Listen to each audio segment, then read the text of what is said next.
A new study on homelessness in Singapore reveals what's changed and what hasn't before and during the pandemic. Singapore's GDP forecast gets a downgrade due to an increasingly challenging global environment. And Kim Jong-un's sister reveals he was seriously ill during the COVID-19 outbreak.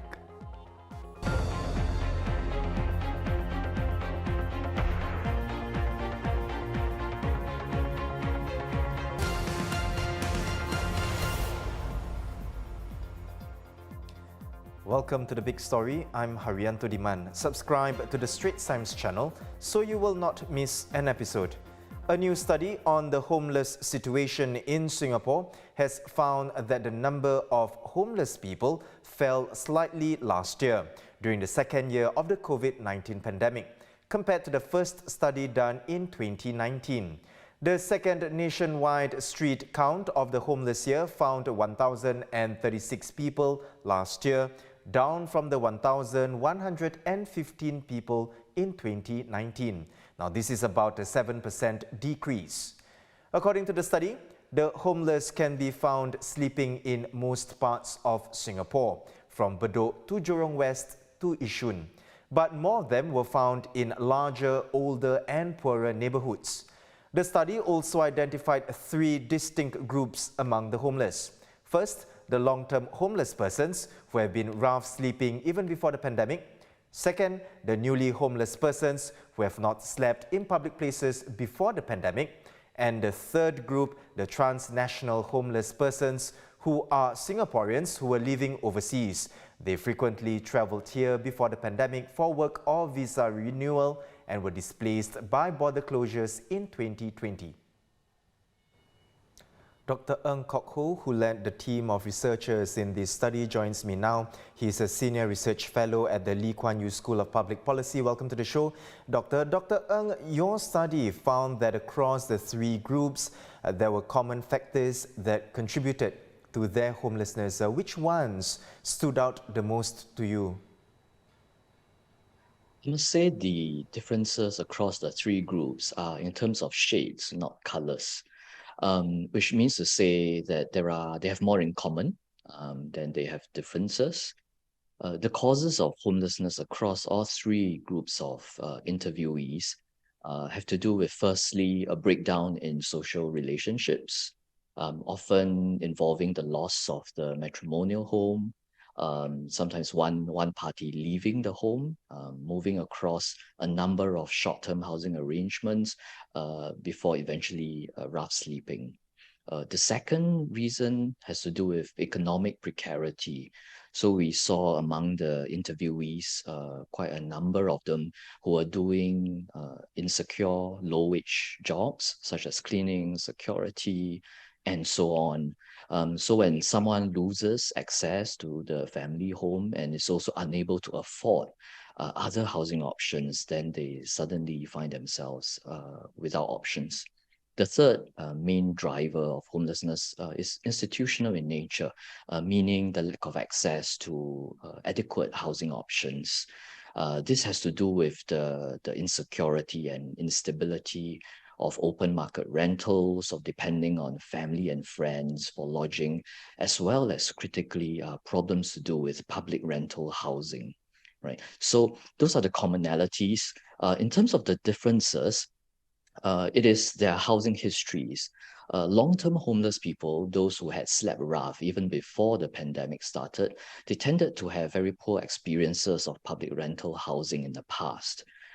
Whereas among newly homeless persons who had no history of rough sleeping and only entered the shelter after the pandemic started, they usually depended on a mix of family and friends as well as open market rentals.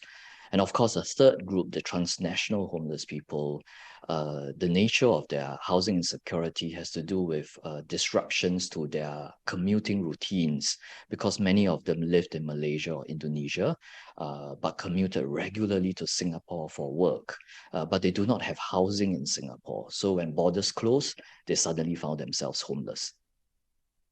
So, Doctor, with the data that you've gathered from the study, how do you see it influencing policies on homelessness in Singapore? With homelessness, the first step is always identifying homeless people and reaching out to them.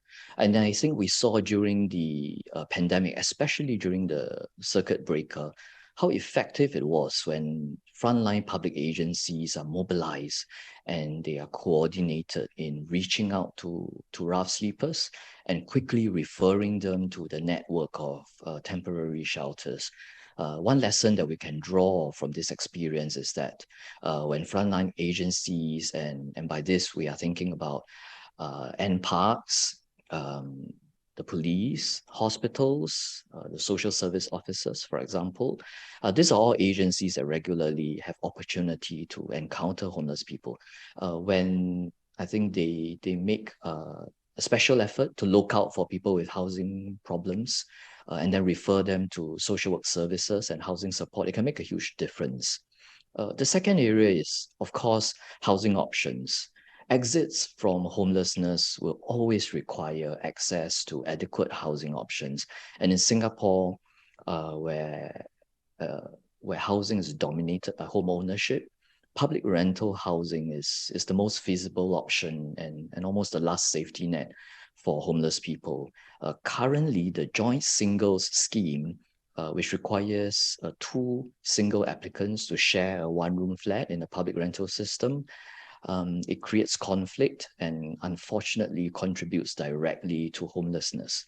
So that practice hopefully can end.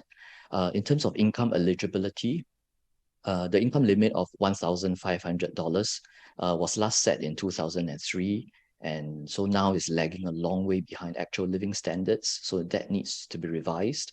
And I hope very much that homelessness or the risk of homelessness can become a formal qualifying condition for public rental housing. And moving forward, what other areas would you hope to address in your future research? I think the next stage of homelessness research in Singapore must take into account different forms of homelessness. So firstly, of course, the most vulnerable form, rough sleeping, but in addition, also residency in temporary shelters, which we refer to as secondary homelessness, and down the line, even tertiary homelessness, which means people living in long-term shelters or who are living in substandard or overcrowded housing conditions, or are at risk of losing housing, maybe due to family violence and or inability to afford rent and so on. Right. So the key is that I think when thinking about housing insecurity, it is most helpful to think in terms of the full continuum of housing arrangements, from rough sleeping to short-term rentals to shelters, and also our public rental housing system. Because when any one part of this continuum fails, people become very easily dislodged into a more vulnerable form of living arrangement. Dr. Ng Kok Hoe there, Senior Research Fellow at the Lee Kuan Yew School of Public Policy. Singapore has lowered its GDP growth forecast for the year due to the worsening global economic environment. The economy is now expected to expand by 3 to 4%, not 3 to 5% as earlier predicted. Final figures for the second quarter show the economy growing by 4.4% on a year-on-year basis. On a quarter-on-quarter basis, the economy shrank slightly by 0.2%, a reversal from the 0.8% expansion in the first quarter. While officials don't expect back-to-back quarters of contraction, they say it's possible to see more negative quarters ahead. Our current baseline is that GDP will return to a slight positive growth in the third and fourth quarter of this year. So in other words, we do not expect the technical recession. But of course, I will also say that there are risks because of the global economic environment having weakened. There are risks, and we shouldn't be surprised if from time to time we do see some negative Q-on-Q growth. But again, our baseline is that we should see a return to positive Q-on-Q growth in the third and fourth quarter of this year. In other news, the Building and Construction Authority says it has instructed the owners of Next Shopping Mall to inspect the building's ceiling structures after parts of a false ceiling collapsed in the mall's basement on Sunday. BCA was alerted to the fallen ceiling on Monday afternoon and sent an engineer to check on it. No injuries were reported. North Korean leader Kim Jong-un was seriously ill with a high fever during the recent COVID-19 outbreak that hit the country. According to his sister, Kim Yo-jong, he suffered from fever symptoms without confirming if he had COVID-19 or not. This was reported on state media today. Speaking in Pyongyang, she blamed South Korea for sending so-called dirty objects across the border in leaflets carried by balloons, and she threatened to eradicate the authorities that are responsible for the outbreak. At the same event, Mr. Kim declared victory in North Korea's battle against the coronavirus and ordered a lifting of measures that were imposed in May. And in neighboring South Korea, the death toll from record-breaking rainfall and flooding has risen to 11, while 8 others are still missing. Of the victims, 3 died while trapped in their flooded semi-basement flats, known as banya. City officials in Seoul are now planning to phase out the construction of such homes that were featured in the Oscar-winning film Parasite. And those are top stories today. Visit straitstimes.com for more news and our YouTube channel for more videos. Subscribe by clicking the red button below. I'm Haryanto Diman. Join us tomorrow for more stories on The Big Story.